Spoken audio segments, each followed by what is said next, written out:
So guys, आज आम्ही आलोय पुणेकरांचे फेवरेट न्यू पुणा बेकरीचे पॅटीस कसे बनतात हे बघायला। चला तर बघू।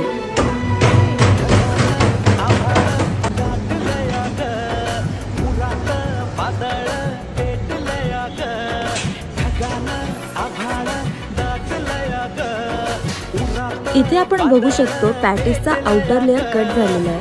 आता आपण ह्याच्यावर भाजी टाकून ते भट्टीत टाकणार आहे। तर हे काका इथे जे कट केलेले पीसेस होते पॅटीसच्या आउटर लेअरचे त्याच्यावर भाजी ठेवतात आणि दुसरे काका आहेत ते फोल्ड करतात, म्हणजे आपण फोल्ड केलेले पॅटीस असतात ना ते हे फोल्ड करतात। जे फोल्ड केलेले पॅटीस आहेत ते ह्या रॅकमध्ये ठेवतात आणि हा रॅक नंतर आता भट्टीत जाणार आहे। तर हा आहे पॅटीसचा रॅक आणि एका वेळेस ह्या रॅकमध्ये अराउंड 1200 पॅटीस बनतात। हे आता एक एक करत ट्रेज इथे ठेवणार आहे।